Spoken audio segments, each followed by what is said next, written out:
Hello everyone, my name's Zoe. I'm sure you have come here for some juicy mother-in-law stories, and I sort of have one for you. I'll give you a warning that my story does have a tragic side as well. But don't worry, justice was served and my evil mother-in-law, Nessa, did get her karma in the end. To start my story, I must mention that I met my husband Logan in college. We were both studying abroad, and I had no idea how horrible his mom truly was. From what I had heard from Logan, I only had admiration for the woman. Nessa was a single mom to Logan since his dad died when he was a teenager. It was a rather tragic situation. While coming home from a dad-son trip, their car crashed and only Logan survived it. His father was alive for a very short while and passed away 2 days after the incident. Logan had moderate physical wounds, but his mental trauma was something that just wouldn't go away. Logan had always talked about how he was grateful to have his mom step in and take care of him. Nessa was a fighter and raised a fine young man. So I only had positive thoughts about Nessa until I actually met her. This is how our first meeting went. Nessa, I'm so happy to meet you. I was actually looking forward to getting to know you because of the stories Logan told me. You truly are a remarkable woman. That I am, Zoe. I'm glad you could see that early on. I'm not someone to be messed with. I did have to suffer a lot raising Logan alone. Yes, you have truly raised a fine young man. Logan has landed such a great job and is so good at taking care of others. He loves you a lot, you know. He has achieved so much to make you happy. I hope you're proud of him. Why should I be proud of him? Logan has only done the bare minimum. I deserve that after losing my husband due to his stupidity. I swear Logan had gone rock beside me. I was seriously taken aback by Nessa's words as well. I had no idea how to react to that. What Nessa said was nothing short of mean and horrible. I said, "What do you mean, Nessa? It's very unfortunate that your husband died in an accident, but what does Logan have to do with it?" "Oh, well, he had everything to do with it. If Logan had not insisted on leaving me alone and going on a dad-son trip, my husband would still be alive. It is because of him that I lost my dear husband. Am I right, Logan?" "Yes, you're right, Mom. I really shouldn't have insisted on that trip. I'm sorry, Mom." Did you see that, Zoe? Even Logan accepts his mistake. That is one of the reasons why he is so close to me. I am his responsibility now. Let me warn you, Zoe. Logan will always put me before you. He will always remember his duty to me. Guys, the dinner was an eye-opener for me. I sat there in shock while Logan kept his head down and just took the blame for his father's death. Nessa had a gala time blaming him and reminding him how she should always be his priority. I stayed with Nessa for 2 days, and what I heard broke my heart. Nessa actively blamed Logan and has been doing it his entire life. That way she kept him under her thumb and made him fund her life. It was just bizarre, and I felt bad for Logan. One night I sat him down and tried to make him understand how wrong Nessa was. I said, "Logan, you shouldn't listen to your mother. She's just trying to control you by shifting the blame for the accident on you. This is not okay."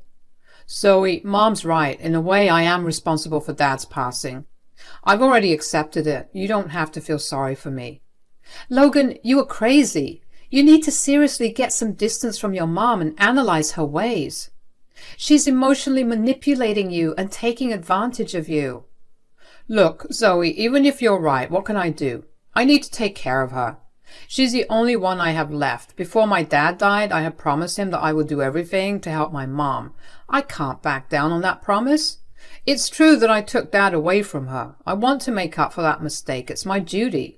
I tried my best to make Logan understand what a snake his mom was, but he would never listen to me. Nessa made good use of his fresh trauma and manipulated him into thinking that he owed Nessa everything in his life. Nessa was taking full advantage of that. My good opinion about her was already in shambles, and I started to hate her. Nessa wasn't stupid. She knew that I would try to make Logan see the truth about her, so she constantly created trouble between me and Logan. Despite everything, I married Logan because he was an amazing man. I knew that his love for me was true. I also knew that I couldn't just walk away from him knowing how vulnerable he was. We got married, and soon Logan purchased an expensive mansion for us.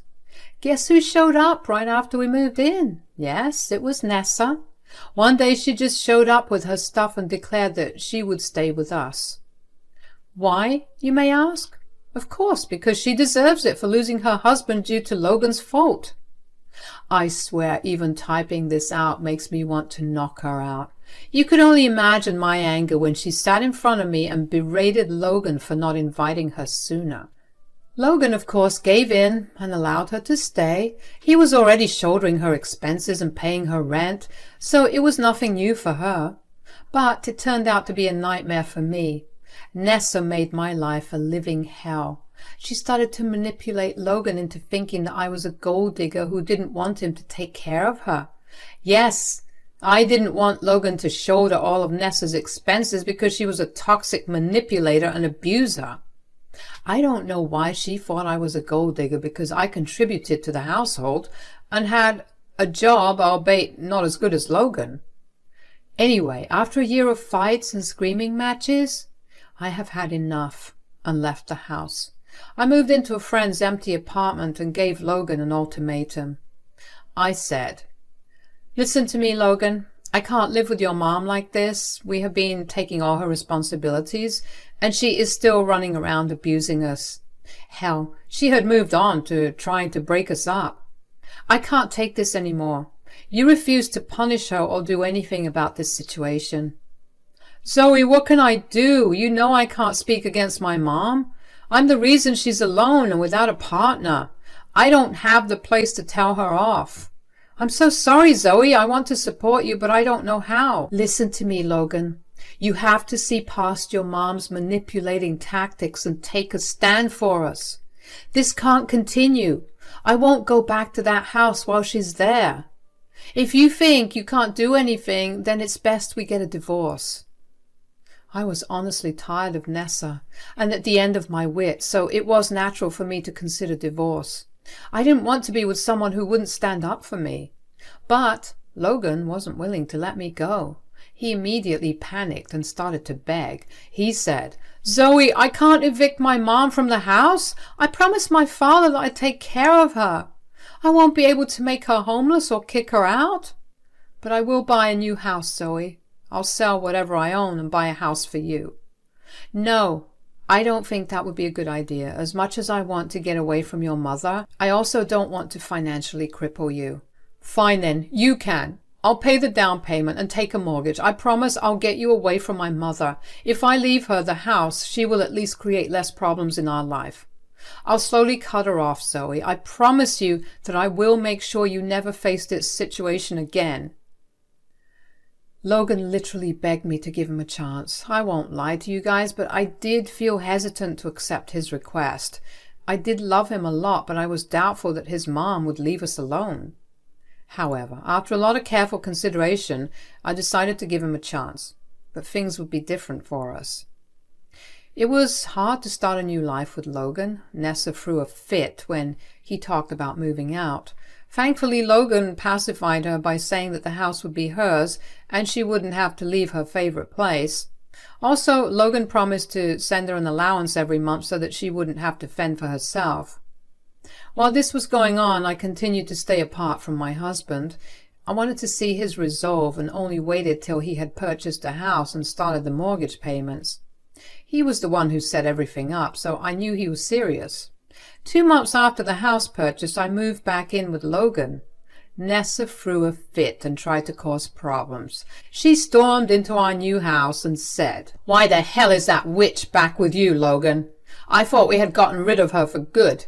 You don't need a gold digger in your life like that. Look at this, Logan. She even made you buy a new house."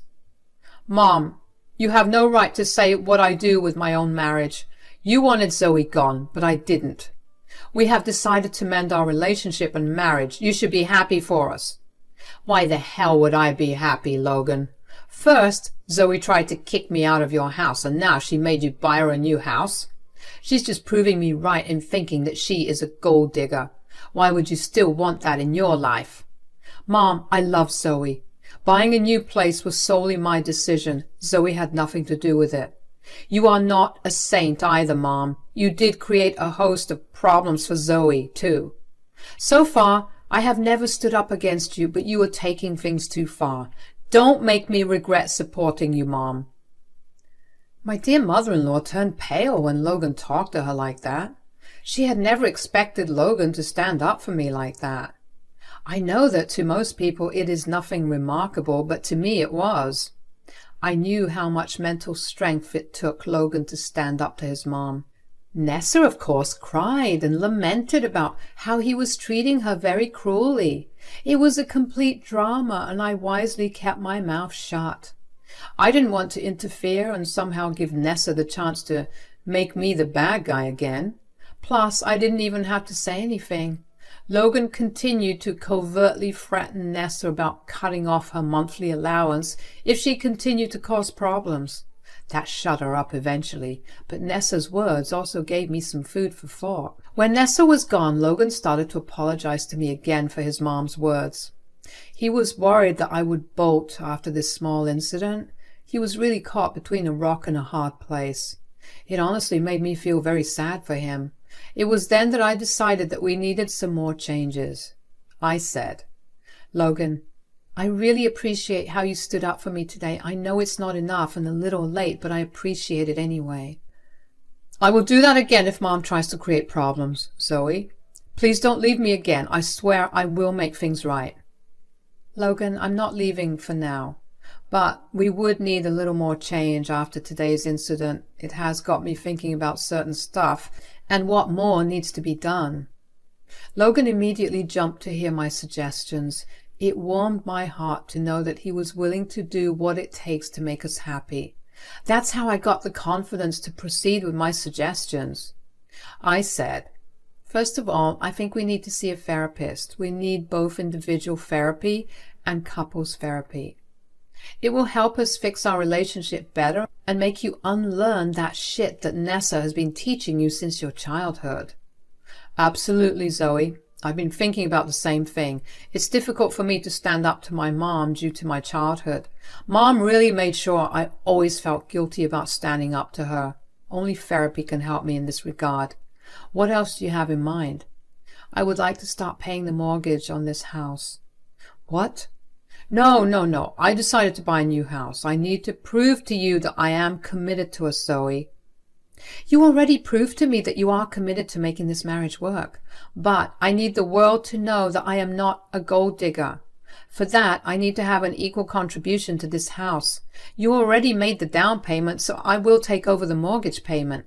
Eventually, we will put both our names on this house. Logan did protest a lot when I suggested this. He was adamant that he would pay for the whole house. Hell, he even suggested I put my name on the deed without paying anything. But I strongly disagreed with that. I knew that if I had taken up his offer, his mother would be proven right. She would have convinced everyone that I am after Logan's money, which I am definitely not. The best course of action was for me to pay the mortgage and eventually have my name added to the house. After a lot of discussion, I convinced Logan to do what I had planned. From the next month onward, I started the mortgage payments on the house. 2 years passed and things were great between me and Logan. In our new house, we were able to have a happy married life away from Nessa. She did try to meddle and cause problems, but Logan put her back in her place every time. Therapy helped a lot, and Logan was able to let go of the guilt that his mother had instilled in him. The two of us were very happy, and Nessa was a distant problem from our past. But everything came crashing down when Logan was diagnosed with a rare disease. The diagnosis came late, and there was very little we could do to help him. He was given 4 months to live. It is difficult for me to describe what the diagnosis did to me. It is even more difficult to explain my mental condition when he passed away just 3 months into the diagnosis. What I can say is that I was able to make the most of what little time I had left with Logan. Thankfully, Nessa didn't interfere much, or rather Logan didn't allow her to. But when he was gone, Nessa didn't stop the venom spilling out. Just 2 days after Logan's death, she strolled into my house like she owned it. I was angry and said, "What the hell are you doing here, Nessa? I told you to stay away." "Why would I listen to you, Zoe? This house will soon be mine anyway. I've just come to see it before I take full ownership of the place." "You are freaking crazy, Nessa. This house is mine. There is no way in hell that I would let you take it from me." "Oh, darling, this house was Logan's till he died. I know that you guys never ended up adding your name to the deed. Before he died, Logan had promised me that I would receive this house in his will." Nessa's words made me panic instantly. She was right about the house. As the years passed, we didn't have the chance to put my name on the deed. It was actually still completely in Logan's name. Now, Nessa was saying that Logan had promised her the house. I had a hard time believing that Logan had betrayed me so cruelly, but until the will was read, there was no way to tell. On the day of Logan's funeral, things were tense between me and Nessa. We were both pretty sad, although Nessa made a big show of crying every time someone came near her. How did I know? Well, she actually smirked at me when people left me to comfort her. It was starting to get on my nerves, especially because I really wanted to grieve my late husband in peace. I didn't want to make that day about me, so I kept my mouth shut and avoided any confrontations. The real drama started when me and Nessa were called by Logan's lawyer to read the will. When the will was finally read, I discovered to my great horror that Logan had indeed named Nessa as the new owner of the new house. I was honestly in shock while Nessa laughed in my face and kept saying how Logan would always put her above me. The lawyer sort of gave her the stink eye to keep her quiet while he read the next part of the will. While I couldn't understand why Logan would give Nessa a house that I was paying for, the lawyer read the rest of Logan's will. Nessa didn't pay attention to it because she was busy laughing at me, but I knew what my dear husband had done when the entire will was read. I smiled a little at Nessa when the lawyer said, "So, as you can see, the smaller house that was purchased recently will go to Mrs. Nessa here." Oh God, my son does love me a lot, doesn't he? He left me 2 freaking houses while his gold-digger wife didn't get anything. I'm not sure you understand the will correctly, Mom. Maybe instead of laughing at your daughter-in-law, you should have paid more attention to the last part of the will. What? What are you talking about? Well, let me put these simple words for you, Mom. The bigger house that you're living in right now is going to Zoe, and the smaller house with an active mortgage is going to you. This means you will have to empty your existing place and take on the mortgage at the smaller house. Nessa's face completely changed when she realized what Logan had done. Her precious son hadn't left her everything in his will. Instead, he had left her a small house with an outstanding mortgage that she would have to shoulder. I, his wife, ended up inheriting the bigger house from which Nessa had forcefully made me move. It was the last bit of revenge that my dear husband took on my behalf. Nessa was in complete shock. She couldn't believe what she was hearing. She said, "Excuse me? What are you even talking about? That can't be true. My son would never do that to me. You are lying. This is some sort of a scheme against me." "You are accusing me of being unprofessional, Mom? That is a serious allegation that I won't entertain. I will provide you with a copy of the will so that you can cross-check the facts." "Oh, hell yes. I'm going to take a copy and see for myself." The lawyer looked pretty ticked off as he handed us both the will. True to his words, the will stated what the lawyer had already told us. My husband hadn't betrayed me. He actually screwed Nessa over as a last act of revenge. I knew he did it for both me and him. He was finally able to teach Nessa a lesson. Seeing Nessa's face, I could tell that she wasn't pleased. She started to cry and yell at both me and the lawyer. It was just bizarre the way she was behaving. Even the lawyer looked like he was at the end of his wits. Nessa kept saying, "This is bullshit. This can't happen. Someone has sabotaged this will." "This will is 100% genuine, Mom. Mr. Logan had himself drawn it up a month before he died. And This will is rock solid. I will contest this will. I won't let Zoe take what's rightfully mine. I will sue you, Zoe. Go right ahead, Nessa. Your son has made sure that the will is ironclad. You can't do anything about it. If you want to contest, you will have to use your own money. By the way, I hope you realize your allowance will stop from next month. Nessa looked at me in panic when I said that. She hadn't thought about that either. She was so used to having Logan take care of her that she didn't even plan what would happen when he wasn't around. I guess she had really thought that Logan would leave her everything in his will. So my little warning sparked some doubts in her. She said, No, that can't be possible. I'm entitled to an allowance, right? I didn't think so, ma'am. Since there is no clause about an allowance, it means you are not entitled to any. Besides, the will clearly says that all monetary possessions of my late client will go to his wife, so any allowance you get will depend on your daughter-in-law. If you think I will give you any money, you need to think again, Nessa. That will never happen, so don't even bother asking me. No, this can't be happening. Nessa sank to the floor, crying like a banshee. The lawyer and I ignored her to carry on our own conversation. She remained on the floor crying and cursing me out while I casually strolled out of the funeral home after I was done. Nessa had her karma served to her, and it was now time to face the music. As the days passed, Nessa desperately tried to go against the will. She spent the last bits of her money trying to find a lawyer who would contest the will. Well, to no one's surprise, everyone refused. While she was busy doing this, I had served her an eviction notice. The house she lived in was mine now anyway. As the month was up, she tried to beg me to let her stay there. She even tried to use her crocodile tears to make me give her money. I closed the door on her face, of course. I was living with a friend and moved into the big house when Nessa was forced to move out. She moved into the small house and was stuck paying the mortgage. Since she had no money of her own and no job, she had to ultimately sell the house. The sale needed to be quick, so Nessa lost out on a lot of money. Not to mention the fact that the house wasn't even paid off completely. All in all, she only got enough money to support her for a year. I was there in my new house watching her every move. I saw her destruction with my own eyes. My stupid mother-in-law didn't even last a year with that money. Her terrible financial decisions made her homeless and penniless well within 8 months. Nessa did come back to beg me for help again. She tried to emotionally manipulate me by saying that her son would have wanted me to help her. I laughed in her face and told her her son already made his intentions clear. She didn't like that one bit. This time she couldn't even form a retort because she was down on her luck. Karma is truly an amazing thing. I saw her last week when I was out grocery shopping. She works at the cash counter now.